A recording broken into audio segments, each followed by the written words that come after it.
Good evening and welcome. You're tuned into the best in paranormal talk radio. This is Beyond the Darkness. I'm your host, Dave Schrader, along with me, Tim Dennis.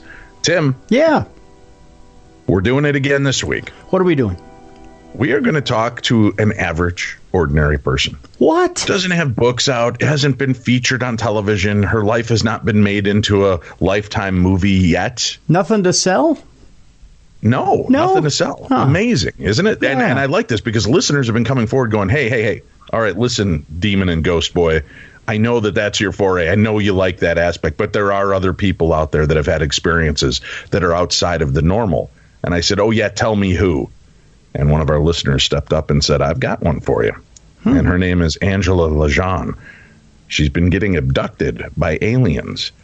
And I thought, well, boy, aliens, let's jump into this. This is something we haven't done yet in the foray of bringing kind of the lesser known stories to the forefront. So we've spent a few weeks talking about the ghostly paranormal side of things. Today, we're going to go to the skies, Tim, with an alien abduction story. Are you ready? I'm ready. All right, let's begin. Now on the phone line with us, Angela Lazon. Angela, thank you so much for coming forward today. Sure, no problem. All right, so Thank you for having me. Your friend decided to throw you under the proverbial bus. I've got a friend that's been abducted by aliens. I've got a friend that has weird experiences, and she brought you to us. Is this something you're comfortable talking about, or have you been kind of reluctant to share this story much? It's a little half and half. I mean, I do have a public life in some senses, but in other senses, I don't. It's just the stuff that happens here on my ranch in Arizona is commonplace amongst many people here in this town, which is barely a town, but still, it's very commonplace. People see sightings all the time. I should say mostly in the summer. I don't know why, but in the summertime there are more sightings than any time at all in the year. Do you think it's because during the summer people might be out later? They're actually it's clearer, nicer, not as cold at night, and people might notice the skies a little better? No, I've lived here for 12 years, so it's just a habit now to look out at the night sky to see if I see anything going on every night. It's just a habit now. Are you comfortable saying what part of Arizona you live in, or is that something that you're keeping a little close to the vest here? I live in Yucca, Arizona, so if someone tried to come and find me, I'm in the middle of the desert. They would never. Sounds like a challenge. Tim, are you up to it? I'm up for it. All right.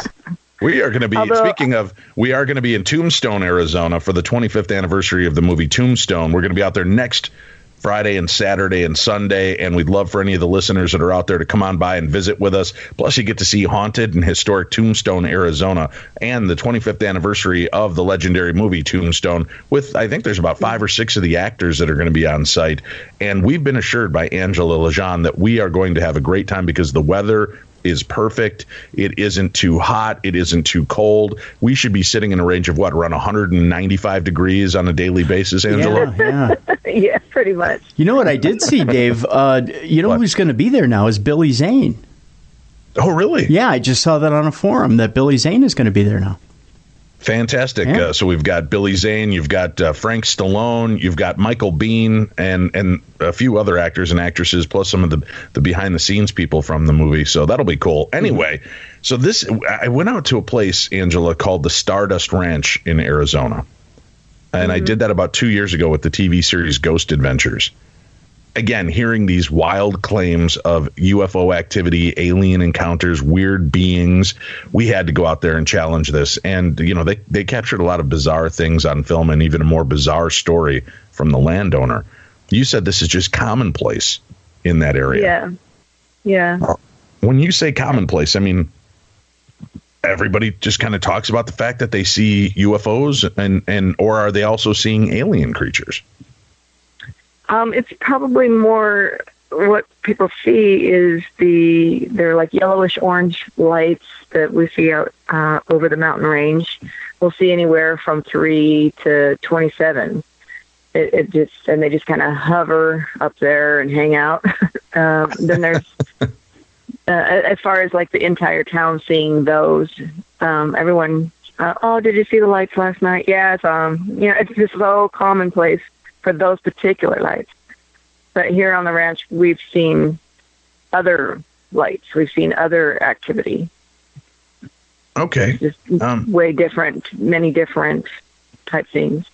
Angela, do you mind telling us a little bit of your background, what nationality you are, any of that background on you, so that our listeners may understand a little bit about more who we're speaking to, and maybe that'll start to help us understand why Angela Lazon would be picked to be communicated with. I'm not sure if it has anything to do with it or not, but my race is Native American. I was born and raised in Vegas, so I wasn't born here. But I will say things started happening, I think, in Vegas and in California when I was little. And I don't know if I was followed here or what, but there's suspicion of things possibly in my body and in my daughter's body. All right. We'll talk about that. Now, you say you don't think it has anything to do with your race necessarily, but it seems that some of, we've talked to some Native Americans throughout Minnesota and the Dakotas, and I've talked to a few of them that are very strong believers in UFO, star people, these interactions, and believe that they've been visited and their tribes have been visited, for centuries. Has this been something you've talked openly about with your family, what you think you're going through and what might be happening? Or again, is that something that you've told just a few select people, but you really don't want to address with the entire family? I've told a few select people and a few siblings, but to discuss something like this, this is the weird thing, I tried to discuss this with my mother, and the minute I start talking about it, she shuts the conversation down. And it always made me suspect, it always made me like, why can't we talk about it? And it just always made me,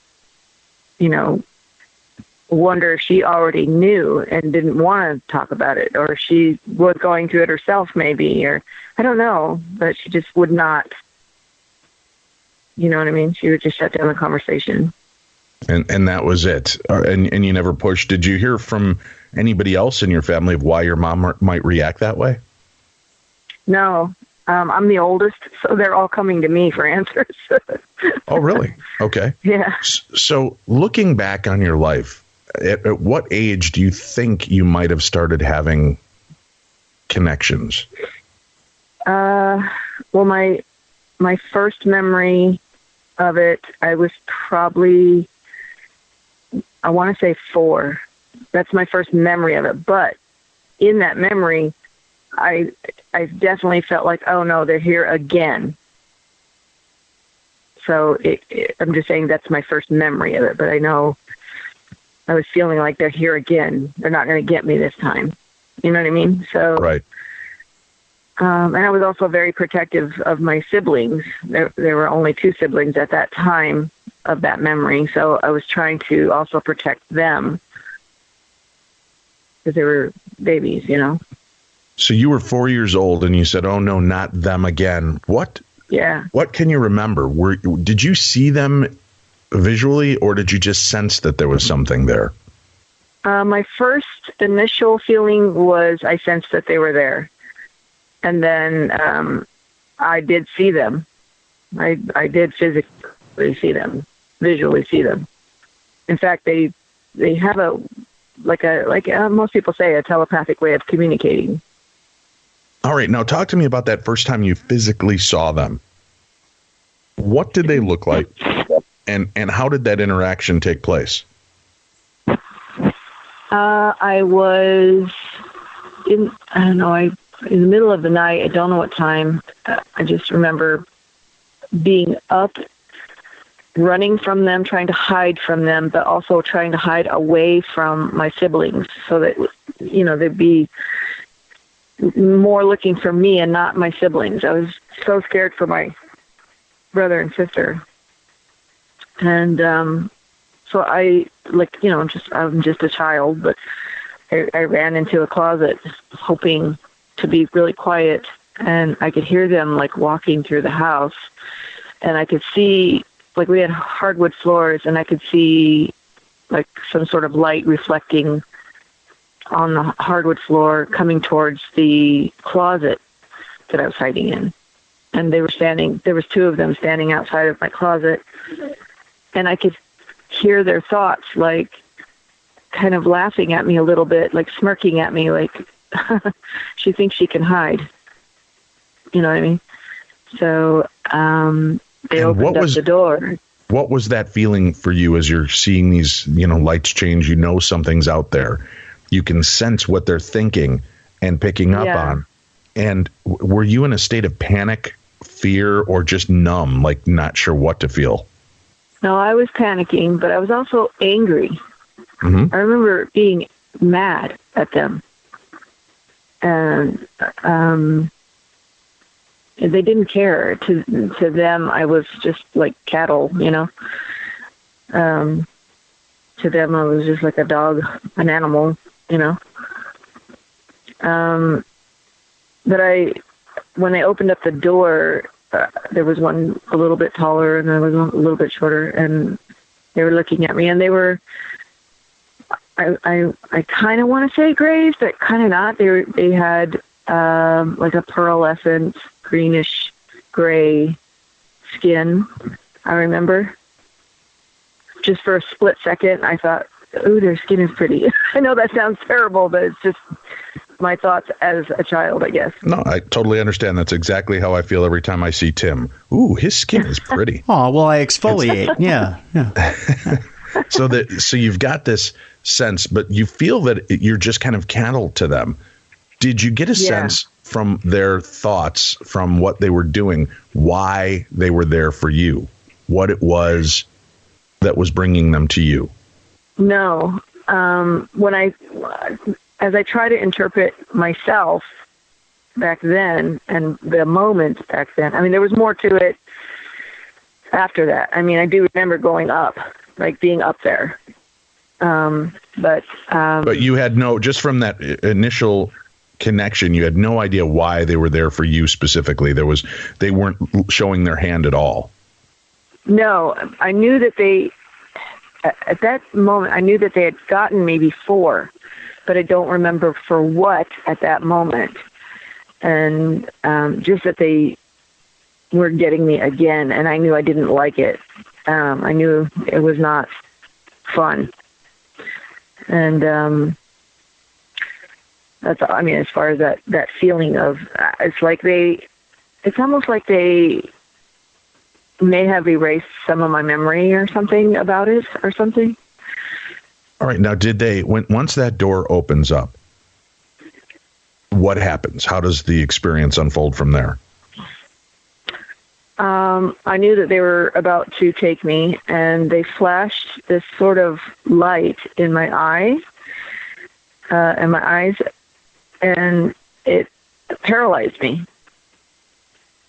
And I can even remember the shape of the flashlight. I call it a flashlight because I don't know what else to call it. But it was like a rounded rectangular shape light, and it was, something that could fit in the palm of my hand as an adult. And so they flashed this light in my eye, and it paralyzed me. And I still have train of thought for at least 3, maybe 4 seconds. And I remember thinking to them, "I hate you." And when I say thinking to them, because at this time I know that they can hear my thoughts. I know. I'm already aware of it. because I can hear their thoughts. So it's just a natural relay, a natural response. So I told them, I hate you. And then I blacked out. And then when I wake up, I am up there, up in the sky, up in a craft, up in a room. And when you wake up, what is it like? What can you explain to me that moment of consciousness and being aware that you're no longer at home? How did you know you were in space if you were in a room? Were you seeing out a window? Just kind of the questions everybody is really fascinated by knowing. Well, I didn't see any stars or anything like that. The room was simply a room. And it's like a reflective, metallic type thing in the room, the walls. And I always call this table that I'm on, it's like a pool table, and the light that comes over me is like a pool table light, I swear to God. And it's the same shape as those things. Sure. The room is very dimly lit. Like I can make them out easily, but the room is still very dim. Probably more for their sake than mine. Do you think it's because of the size of their eyes and the amount of light that they let in? Do you think that might be why they keep their craft so dark? It could be. I'm not super sure. It just seemed like it wasn't for me. And are you strapped to a table? Are you just sitting there? What is going on with that? No, I'm not strapped. I'm still paralyzed, but I'm coming out of the paralyzation, and I'm still in my pajamas. I'm just laying on this metallic table, and there are probably, I want to say, 9 or 10 of them surrounding the table, like they're scientists or doctors of some sort. They're analyzing me in some way. And I do remember there was a very tall one that was female. And I only knew she was female by her gesturism and her emotionality. I almost think that she might be a little bit human in her own physicality, you know, like so. You think she might have been or something? She might have been a hybrid. Yeah, but that she was clearly working with them. But my thought, I knew that they could hear my thoughts. I could hear their thoughts. At least 2 of them, 3 of them. The 2 that had taken me before were right to my left, and I could just feel a sense of malice, a sense of, you know, when you're angry at a dog and you want to swat away a dog, like, get out of here, you know, that kind of thing, that feeling of negativity. I felt that with those 2. But the female, they were trying to tell the female to comfort me, because I could hear their thoughts and saying, she's coming out of it. And I'm looking at them like, I hate you, I hate you. And she's trying to hold my hand to comfort me. And she's saying, it's all right. They're not going to hurt you.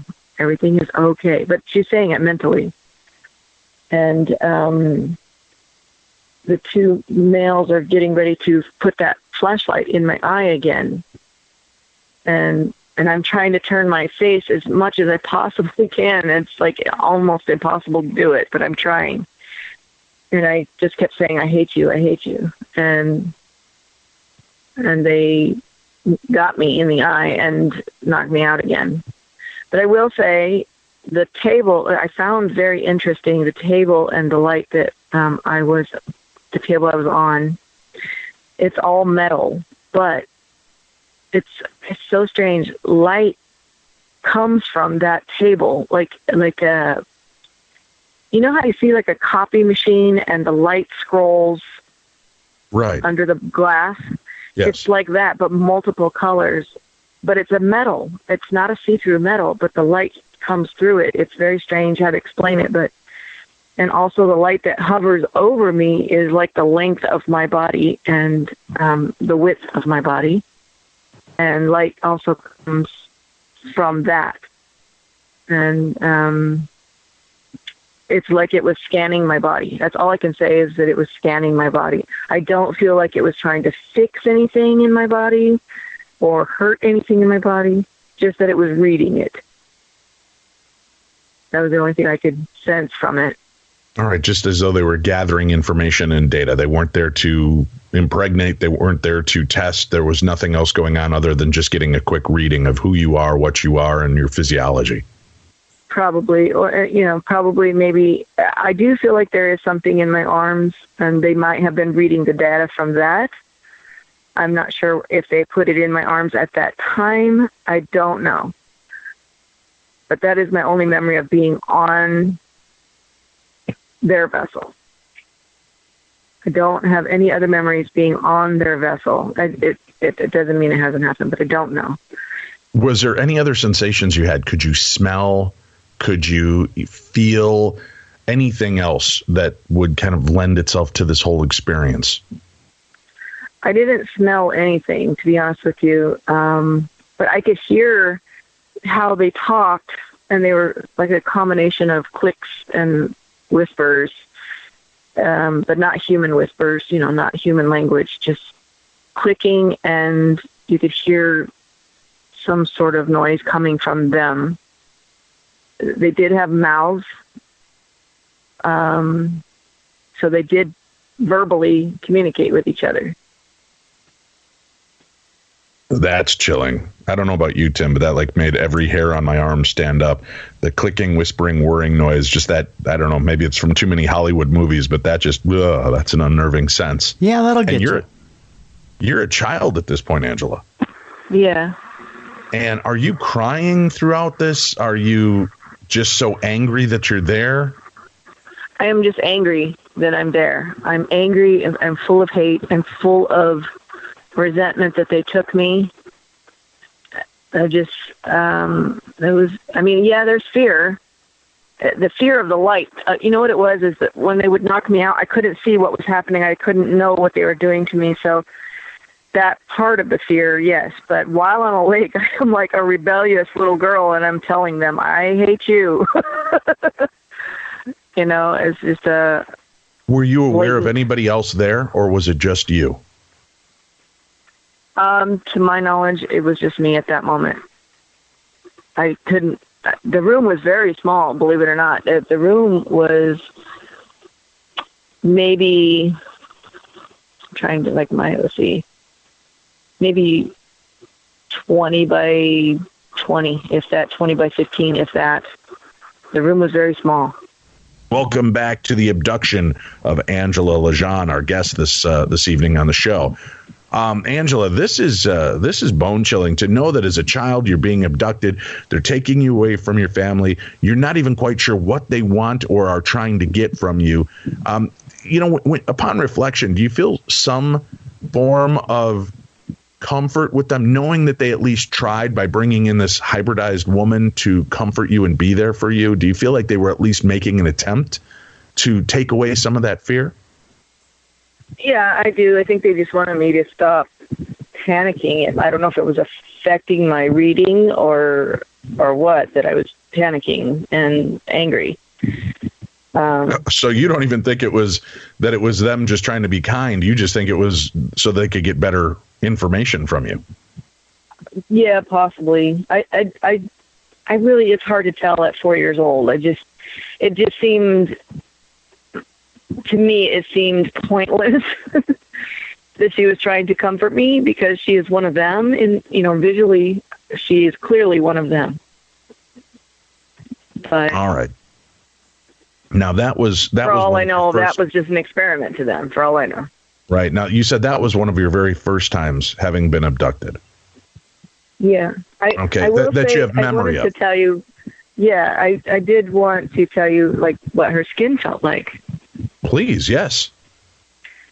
I remember that her skin felt like something very similar to frog's skin.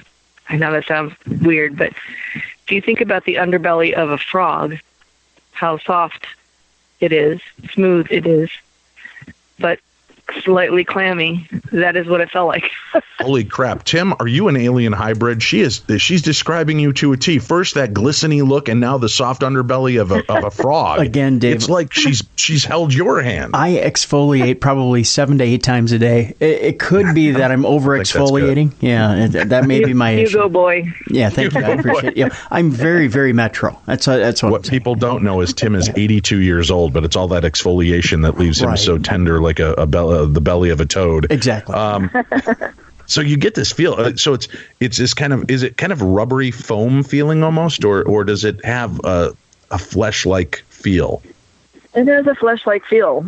Hers, anyway. I don't remember theirs. I don't remember them touching me, but. And Angela, I don't know why, but as I'm describing that to you, I'm touching my own hand and feeling my fingers like I'm suddenly going to start feeling the alien's hand. But yeah, I'm just trying to get that tactile sensation of what it must have been like. And was there any warmth to it, or did it feel, like you said, it was kind of clammy? Was it cold and clammy? What would you say?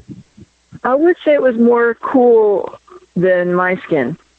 Not cold, not ice cold, but definitely cooler than my skin.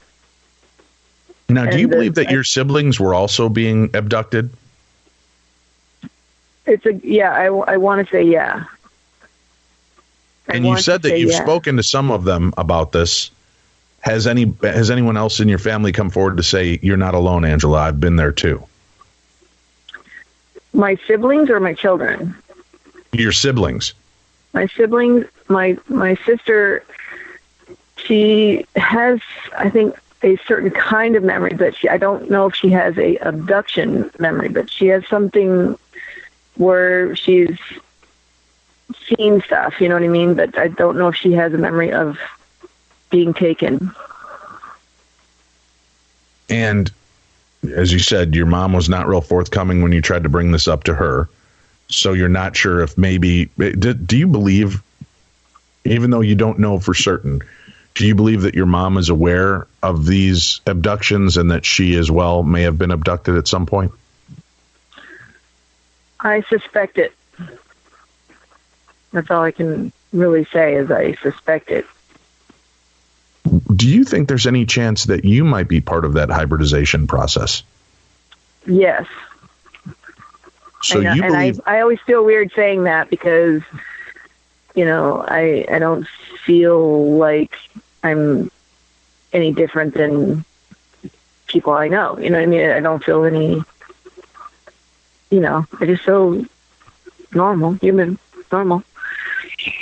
I wonder if that's why your mom is reticent. I wonder if she believes that she was impregnated by one of these visitors, or at least her DNA had been manipulated by them to create you. I wonder if she had some understanding of that. I do wonder it, and I'll tell you why. Because she is type O negative. And I do wonder if that is part of the hybridization program or something. And the reason I wonder it, and it kind of came full circle, my son married a girl who is also type O negative. And they have 2 children. And I kind of was like, well, that's kind of a coincidence. You know what I mean? Like, maybe we're being manipulated to breed with particular people in order to, I don't know, allow their bloodline to be more infiltrated to ours or something. You know what I mean? And I often wonder if that maybe I'm just a catalyst type thing for something else to come later, or my children are, or something. You know what I mean? Right. Interesting. Does that feel kind of heavy to have that thought and that responsibility on your shoulders? And I'm sorry, I don't know if you're standing in a windy place all of a sudden, but we're getting a lot of rustling and wind noise. Oh, I'm sorry. There's a no fan problem. on me. Yeah. So, I mean, how does that feel? How do you process that now at this stage in your life? Well, I mean, in one part, I accept it, and then another part, I feel a little bit used. if that makes sense. It does. But, there's another part of me that says, well, maybe it's absolutely necessary. If they're not doing it in a violent way, in a takeover way, then maybe it was just absolutely necessary for their race. It's a way of surviving or something like that. And I can understand that because I'm a mom. So part of me has to try to reason with it, find a reasonable answer to it. All right, we're going to take a break. When we come back, we have more with our guest. We'll hear more of her story and how she feels this is influencing and affecting the rest of her family. But before then, it's time for Theater of the Mind. All right, it's time now to open the Darchives. Today, we have a fresh submission into the Darchives. Ron Smaltz shares his real-life story, My Friend Seth, on today's Theater of the Mind. Up until a few weeks ago, I thought I was going crazy after having had an experience when I was a kid. I've been so stressed by this for over 30 years, worried that I was a complete mental case. But after hearing a similar story on your show recently, I felt compelled to share my tale. I had a friend in grade school. We'll call him Seth. Seth was a good friend, but very peculiar. He always seemed to be a bit off. I guess that's the best way to describe him. His parents were very protective. It was hard to get close to him because of that. They seemed cold, aloof, and unwilling to let their son have a normal childhood. No sports, no parties, no sleepovers.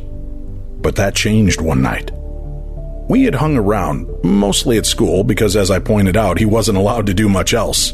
His 13th birthday was approaching, and we talked about celebrating. He seemed hesitant, but you could see in his eyes how much he wanted to. Seth was just certain that his parents wouldn't allow him to do it. I asked if he was part of one of those weird religions where they didn't celebrate birthdays and holidays. He would just shrug and say, I guess so. And I always left it at that. To our surprise, his parents invited me over for dinner and TV. I decided to go and try to help my friend have a fun birthday. It was November of 1988, and shortly after I arrived, the snow began to fall, and fall hard. We had dinner, spent some time in his room talking and hanging out and watched some TV. By this time, the snow had built up pretty good and was turning out to be a full-on blizzard. You could barely see 5 feet out of the window. It was a classic whiteout. Seth begged his parents to let me spend the night. At first they declined and assured me they would get me home safely when the snow let up. But the snow had other plans. That storm kept up and showed no signs of relenting. I heard his parents debating the idea of allowing the sleepover. They kept going to the picture window, looking up to the skies and just shaking their head in disbelief. At this point, I overheard them say, "Travel would be dangerous." "Yeah, I agree." And with that, they decided to let me spend the night and called my parents. All the while, they kept looking to the sky. Their faces almost looked tortured. Were they that concerned about the snow? The sleepover? Or something else? At this point, Seth's dad draped an arm over his wife's shoulder and said, "It's so bad out there.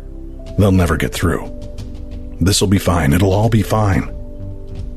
Nothing very eventful happened for the rest of the night. Well, for the rest of the night until after midnight, that is. We had settled in for the night. I borrowed a pair of PJs from Seth and taught him the fine art of making a blanket tent in his room, and we were off to sleep. At some point, I woke to an intense light filling Seth's room. Light streaming in from the windows. It poured through the cracks in our makeshift tent, and I noticed my friend was nowhere to be found. I assumed he had headed off to the bathroom, and I laid there squinting, partially shielding my eyes from the glare. I mean, come on, what was with this light? I noticed at that point, my hearing was off. Everything sounded slow, like the ticking of the clock on the hall wall. My breath, and even when I spoke, I called out to Seth, and my voice, it sounded distorted. "Seth, where are you, man?" I rolled over and started crawling toward the opening of our tent and felt like every movement was in slow motion, like I was slogging through quicksand to move. My body was slow. My mind raced. I realized I was terrified. I couldn't understand what was happening. I finally made my way to the bedroom door and threw it open. It, too, moved in slow motion. more light poured through the door. I couldn't make sense of this. It had to be a dream. That's when I saw his parents standing silently in the hall, side by side. I was now in full-blown panic mode. What was happening? The parents began to flicker. I know it sounds crazy, but it looked like a picture on an old TV trying to be tuned in. They flickered in and out. The intense light surrounded them, and that's when his parents turned slowly to face me, the light burning my eyes as I tried to look at them. Where is Seth? What's happening? I cried out. His parents continued to flicker, and I saw what looked like another image that was revealed between flickers. Small figures, huge heads. It was as if they were trying to hide, being cloaked by the image of his parents. I thought I was losing my mind. I closed my eyes tight and began whimpering. Then came a very loud humming sound. It shook the house. I could hear glasses and plates, pictures on the walls and cabinets rattling. And then there was silence. I opened my eyes. I was in my room, at home, still in the PJs I had borrowed from Seth. I ran downstairs, asked my parents what was going on, and they were quite shocked to see me come from up in my room. They thought I was miles away at Seth's house. I tried to tell them what happened. My folks, bless their hearts, just dismissed it and said I must have been sleepwalking and come home. With that, they called over to Seth's house, but the phone just rang and rang. No answer, no answering machine. It just rang. I knew there was no way I had walked all that way in my sleep, in the blizzard. Holy shit, I thought. The blizzard. My bed would have been soaked, and there would have to be footprints leading up to our house in that heavy, deep snow. I ran to the window, pulled hard on the string that raised my blinds. They clattered as they shot up, and I peered out my window. There were no tracks. My bed was dry. I was dry and warm. I knew I never walked home, but I'll be damned to explain how I got home. As if that wasn't weird enough, Seth never came back to school. His dad got transferred to a job in Ohio, and the family reportedly moved immediately. I never heard back from him again. Using social media and technology, I looked everywhere for Seth online a few years ago, and I couldn't find a trace of him. He had an unusual name, and I couldn't find anybody with that name. Anywhere. Ever. Thank you for letting me get this off my chest and unburden my mind on something that has tortured me for years. I feel for the very first time like a heavy weight has been lifted from me. I'm resigned to believe I had an alien encounter, maybe hybrid. And after writing this all out, I went outside, looked to the skies, and I whispered, Seth, wherever you are, man, I hope you're safe.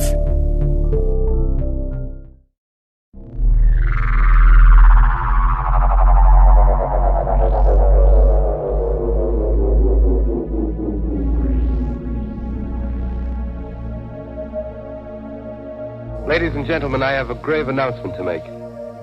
Incredible as it may seem, both the observations of science and the evidence of our eyes lead to the inescapable assumption that those strange beings who landed in the Jersey farmlands tonight are the vanguard of an invading army from beyond the darkness.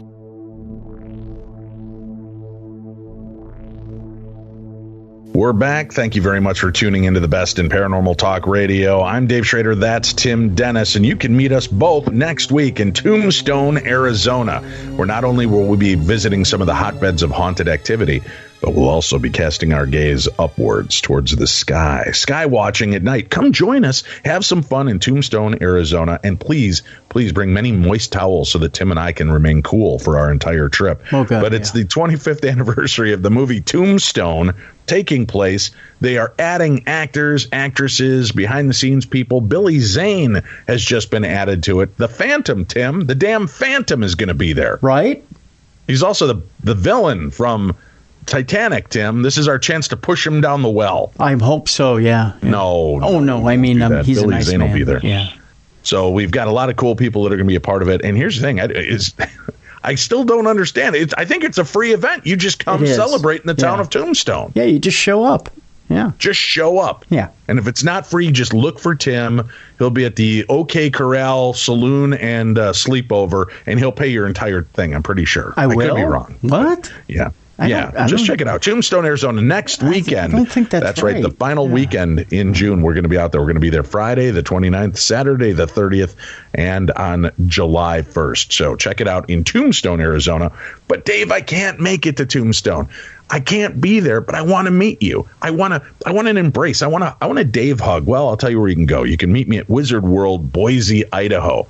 How about that, Tim? Sexy Boise, Idaho. I'm going to be there. Pretty sexy. Yeah. I'm going to be at Wizard World, along with many members of Starship Enterprise from all the different iterations. They're going to have, I think, Marina Sirtis, Brent Spiner, and the captain himself, Tim, the captain, James T. Kirk, will be on hand. William Shatner is going to be there.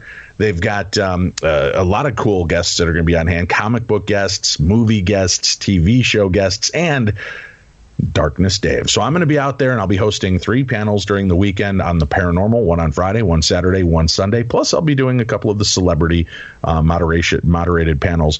And if you'd like to go to that Wizard World convention or any Wizard World convention, because this is the kind of caring, loving guy I am, Tim, although I may only get to go to 4 of them this year. Okay. I'm going to get them discounts to all of them. Wow. It's what I do. Go to wizardworld.com. and then order your tickets and use Darkness 20 at checkout, and you will be able to save 20% off of the cost of your admission to any of the Wizard World conventions this year. How about that, Tim? How about that? That's pretty nice. What's the last thing you've done for these people, Tim? I love these people. I give them shows 3 times a week, so... Oh, well, there's always that. All right. You can find Tim, get your cuddles on in Tombstone, Arizona, and he'll be giving out hugs and snuggles, and you can buy us shots. Let's have shots in an Old West town, Tim. Mm-hmm. We need to have shots at the bar. Oh, yes. I say you, me, Billy Zane, and Michael Bean paint the town dusty. Well, that's pretty easy. You just take a broom and you... That's my point. I don't want to put in too much effort. I just want to drink with celebrities and have fun. So check it out and come on out and join us in Tombstone, or you can see me in Boise, Idaho at the Wizard World Convention at wizardworld.com. Use Darkness 20 to get that discount. The abduction of Angela Lazon is our topic today on the show. Angela, we've heard about your first real experience with these beings. How often do you think from that age until today you've been abducted? I don't know. I don't know if I've been abducted per se after that. I really don't know. I do know that we've had visitations. All right. How often do you think these visitations take place? Are they once a month, once a year? I think at times it was once a month, and then other times it was a couple of times a year. I think it depends on the time of year. Like I said, there's more activity in the summer for some reason.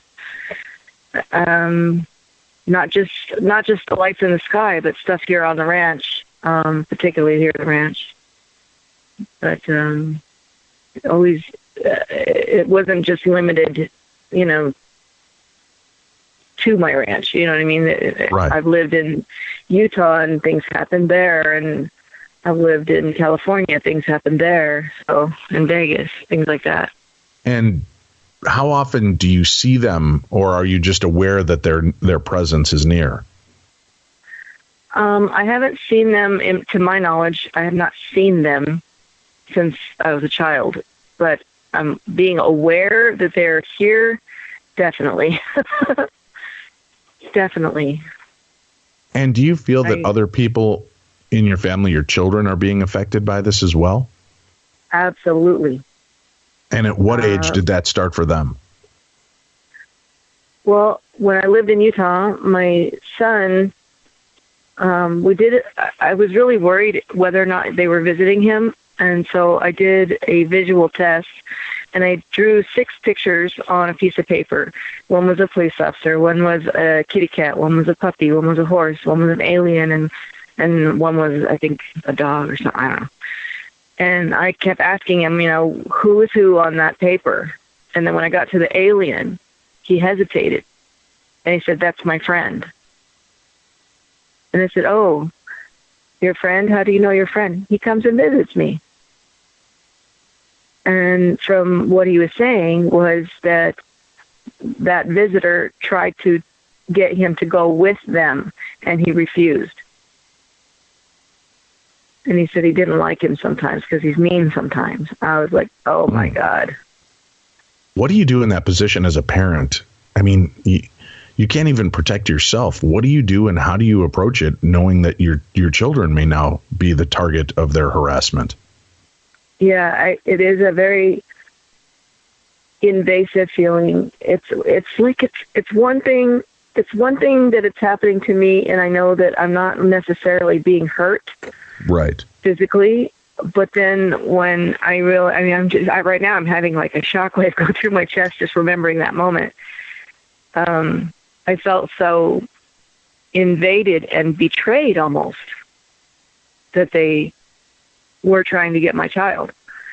And that's just one child. I have 4 children. So I will say later on, I did notice something that happened later on that I thought was peculiar. All right, don't leave us hanging. How much later on, and what was the event? I moved here to Arizona to my ranch, and I had noticed on myself that I kept having miscarriages. And I also had noticed my arms, there was something like just below my shoulder on my arm, there was like a little lump, and it hurt a little bit, like a bruise. And it would be bi-monthly, like, so 1 month it would hurt on my left side, the next month it would hurt on my right side. And so I went to a doctor, and I said, "Do you feel this thing in my arm?" And he said, "Yeah, I feel a little something in your arm." And I looked him dead in the eye, and I said, "Can you take it out?" And he said, "What? Why? Why do you want to take it out?" I said, "I don't want to tell you. Just take it out." And he said, "I'm not that kind of doctor." What is it? So I tried to tell him what I think it is, and I said, I think it's possibly a tracking device, but I think it also has something to do with getting me impregnated, or something to do with me being pregnant. And then my daughter came to me and told me that her arm was hurting. And I can laugh about myself a little bit because it was just nervous laughing. But when my daughter came to me and told me that her arm was hurting, and then she's as an adult, she started having miscarriages as well, and still is to this day. How old was she when she started complaining about her arm hurting? I think she was 13.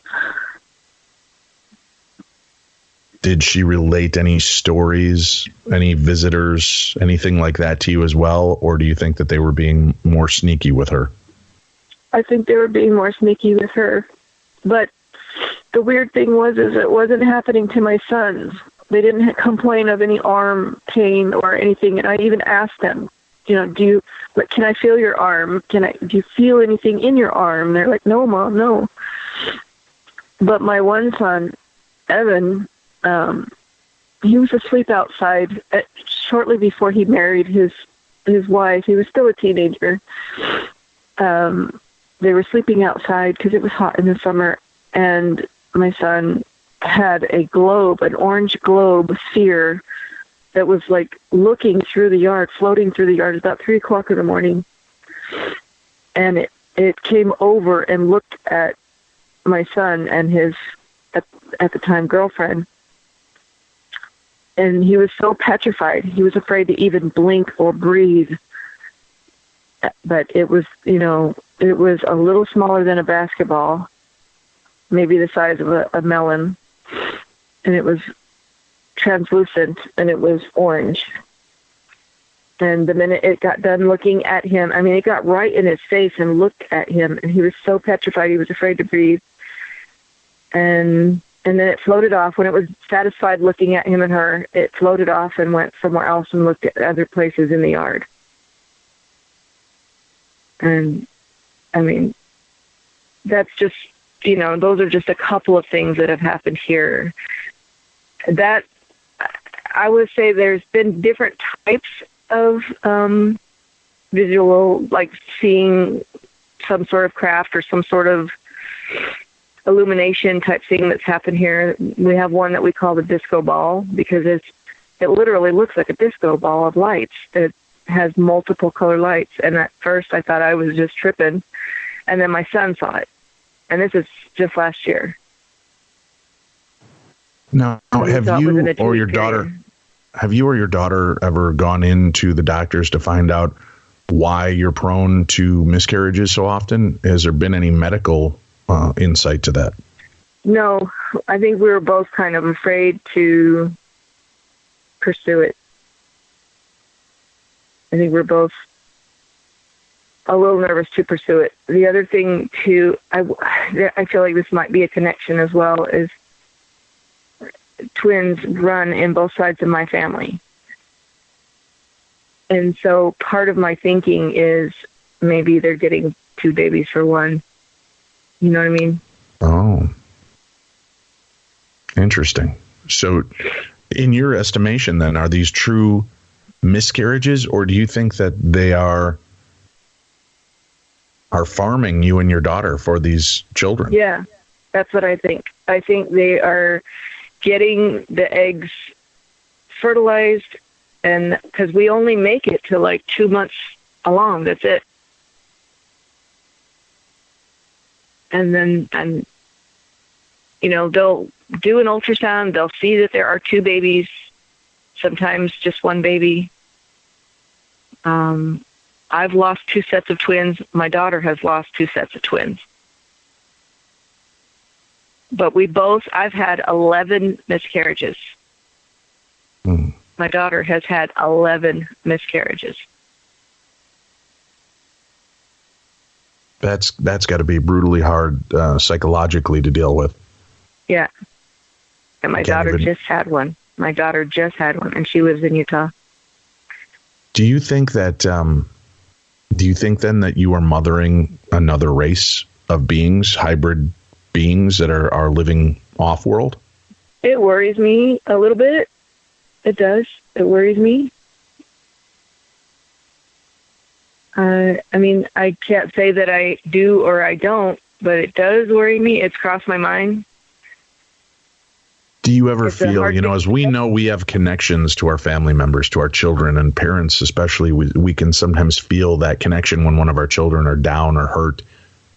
Yeah. Do you ever feel like you're being reached out to from another place? Like there's a connection to somebody, something, somewhere else that isn't just the aliens, but that maybe that connection to your offspring is there? I will say I'm not sure if I feel like there's a connection in another world or not, but I will say I have had incredible connections, unexplainable connections to kids here. People that I've met for some reason, you know, just kids that, like for, I don't know, like one of my son's girlfriend. There's an incredible sense of connection, and we don't know why. You know what I mean? Things like that. Mm-hmm. So I do wonder if maybe my DNA is in there somewhere sometimes, and then I start thinking I'm being silly, you know, I don't know. So maybe there are other children out there. You think, though, that the children, these hybridized children, might be brought into your life again that are now spawning with your children? Yeah. Maybe. Or just me, just finding a way to communicate with me. Like, I don't know if they're just seeing what would happen, if it's just an experiment. It's like they don't ever really want me to get too close to it, or, don't let the relationship get too close, or we might figure it out, or I don't know. Just sometimes I just feel super connected to certain people that are young. They're like way young, teenagers to a young adult. So I don't know if this is maybe something that could have happened when I was really young. If they've taken ovum from me when I was younger. I don't know. I just know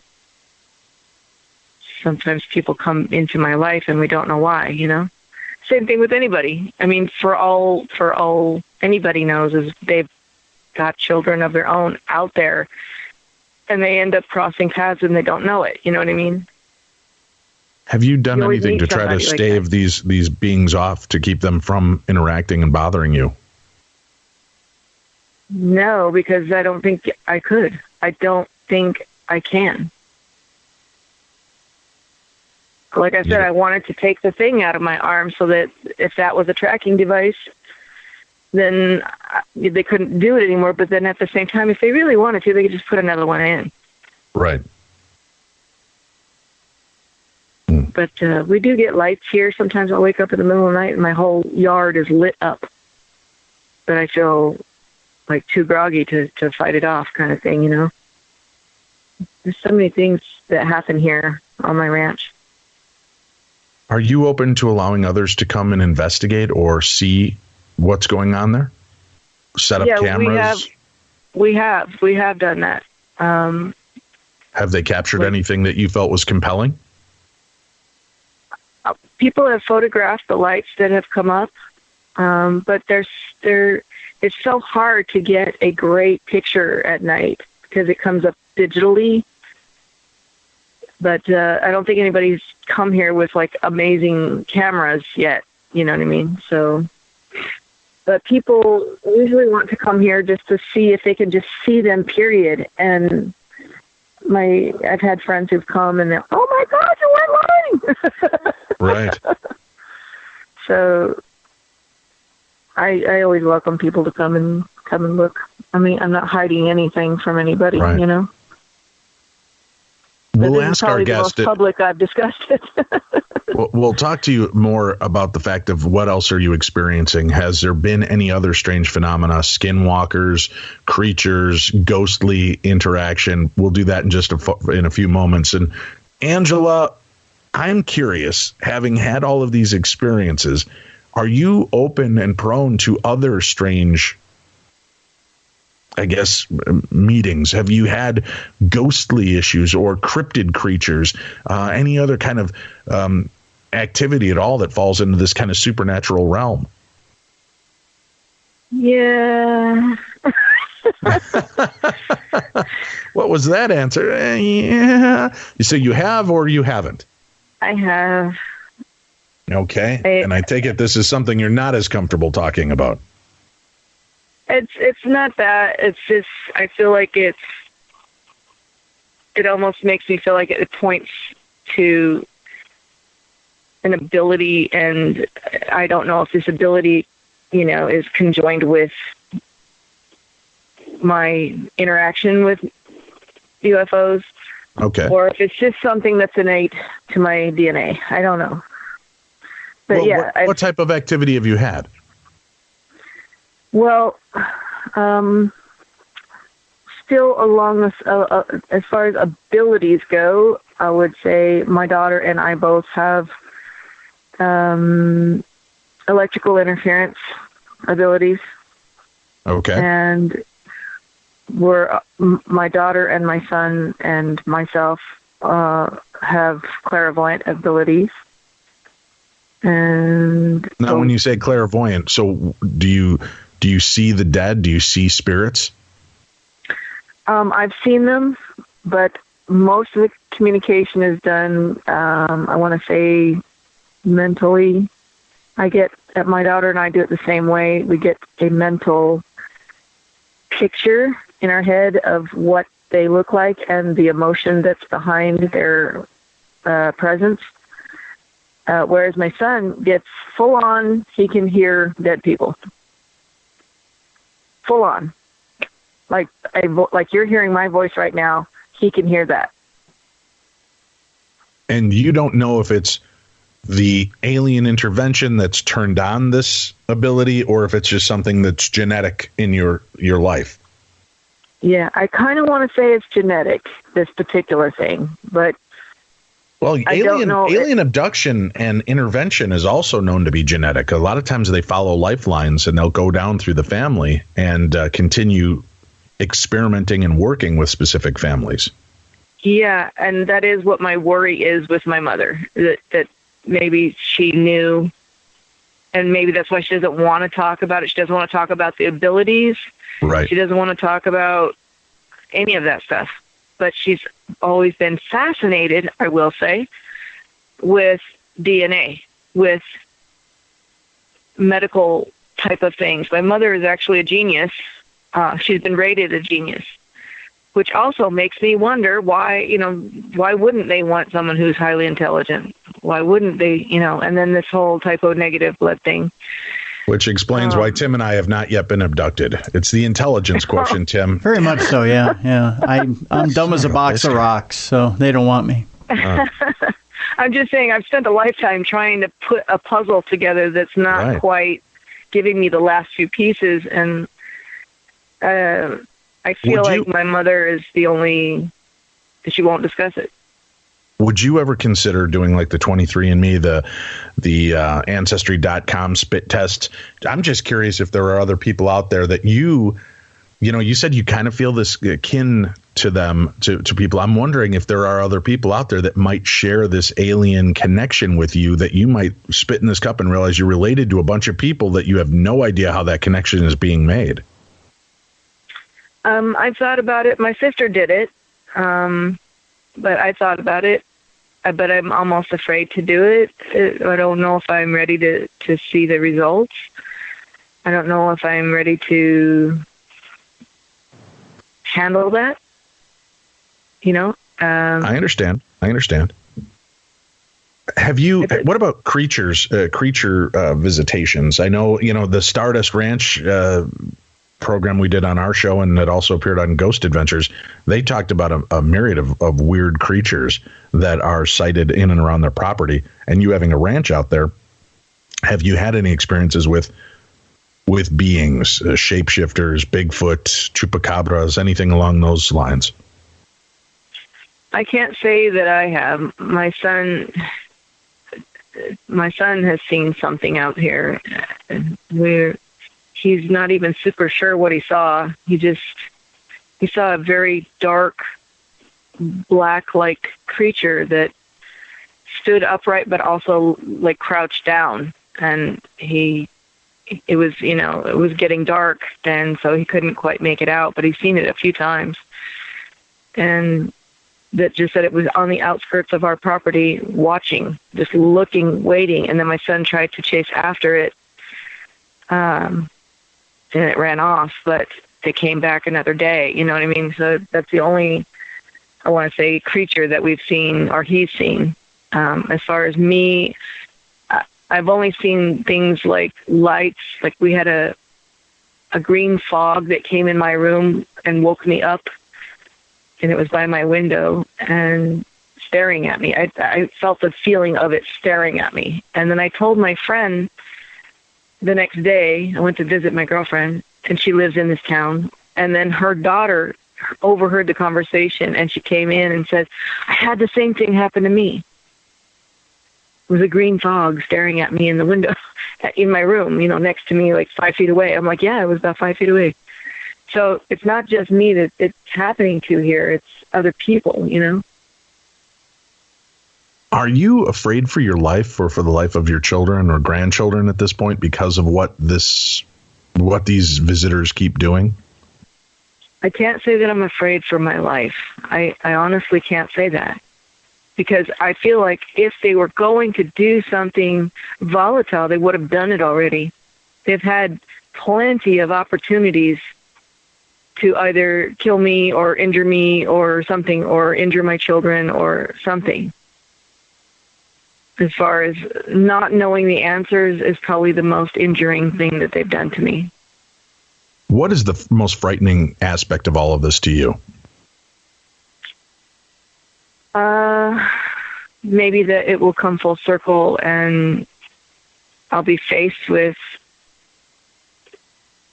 maybe hybrids, or that I'm going to go up there as an adult, fully aware and be, scared shitless. Excuse my French. I think that's probably my biggest fear. Tim, do you have the French dictionary? Is shitless an actual French word? I do. The pronunciation is wrong. It's shitless. But otherwise, you got it. I thought you're French. I thought merdeless. I think that's it too. Merdeless. Mm-hmm. No, okay. So you don't have to worry. See, obviously the aliens are messing with your mind, making you think that shitless means the same thing in French. It does not. Right. As a matter of fact, I'm pretty sure shitless in French means I'd like another biscotti. I think that is, I think you're right. Yeah. Yeah, I could be wrong. I'm not great at the whole translation thing. Angela, thank you very much for your bravery and coming forward to share your story with us. And I don't know what comes next for you. I don't know what this all means. There are groups that gather. There are these support groups for people that feel that they've been abducted and are being messed with. Have you ever considered communicating with them? A long time ago, I considered it, but when I heard someone else's interview and they had the almost exact experience that I did on the table, I broke down and started crying, and because I thought that I was crazy for a long time until I heard that guy's interview, and I just decided, I think at that moment, that I didn't need any validation for it. I didn't need anything like that for it. Even in this interview, it's not a validation issue. It's simply, if there's another person out there, just to not feel alone in it, particularly a woman who's losing babies, that is the most heart-wrenching thing. And so I don't want her to feel alone. Well, thank you for your bravery and coming forward to share that insight. And we will keep you in our prayers and ask any of our friends out there that are adept at dealing with these things and warding them off to shoot me any kind of information on what you find. And I don't mean sarcasm or joking around aluminum foil hats, but I know there are people that have been in your position out there and continue to be, but have found ways to stop this. And if we can do anything to help you, we certainly will. Okay, Angela? Well, thank you. And I know that the laughter is actually very important to, keep things light and not take things so serious. So I appreciate it. Thank you. Well, it's been our pleasure. Thank you for sharing your story, and thank you all for being a part of our world. And we'll continue bringing you more people like this. These are everyday people. And I guess, how do you say that, right, Tim? How do we say these are everyday, average people? They're being abducted by aliens, having paranormal experiences. But these are people that are not out there selling a story and maybe are not even fully ready to come forward, but are trusting us and trusting our audience. So we thank them.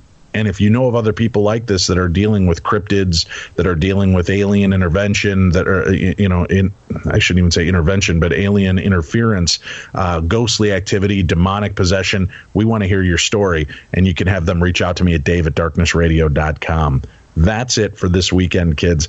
Be safe, be kind, love one another, and remember to check out Midnight in the Desert Monday through Friday this week as I continue your journey into the strange 5 nights a week from 9 p.m. until midnight Pacific time. That's 11 p.m. until 2 a.m. Central time. And for those of you on the East Coast, midnight till 3 a.m. You can find ways to subscribe so you never miss another minute by going to midnightinthedesert.com. And remember, we've got brand new episodes of True Crime Tuesday available for you every week. And if you haven't already joined up, this is the time to do it. You've got almost, closing in on 2 years worth of content now. Is that right, Tim? Well, you've about a year and 10 weeks. Yeah, it's almost 2 years in my book. But there's a lot of content. There's at least 4 episodes every month that come out, brand new episodes.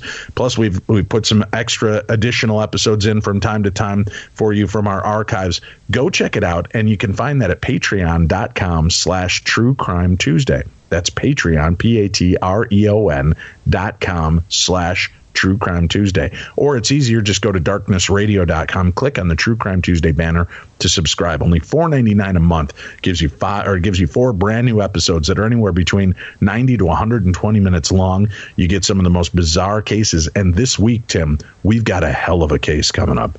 The pizza bomber and the mysterious death that's associated with it. This is one of the most bizarre, twisted tales we've ever told on True Crime Tuesday. I promise you. And we have a retired FBI agent, Jerry Clark, that is here, that worked on that case from start to finish, and he is here to tell us all of the weirdness. You heard this, Tim. Oh, yes. Yeah. Have you heard, of all of our stories, have you ever heard a story that has so many bizarre twists and turns and so many bizarre players involved? You won't believe your ears when you hear this story. It's very bizarre indeed.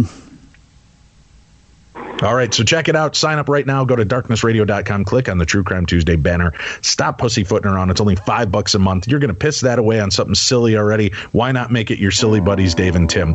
Go sign up for it and find out why we are the best in True Crime Talk Radio. For Tim Dennis, I'm Dave Schrader. Special thanks to our guest, Angela Lazon, for coming forward today. We'll be back again with you next Saturday and Sunday, where we'll be in Tombstone, Arizona, and we'll be actually on next Sunday's show, Tim. I think it's going to be some of the celebrity guests, and it will be some of our experiences and talking about the haunting in Tombstone, Arizona. So check that out. And then we've got Supernatural News Parashare next Saturday for you. We'll talk to you then right here on Beyond the Darkness.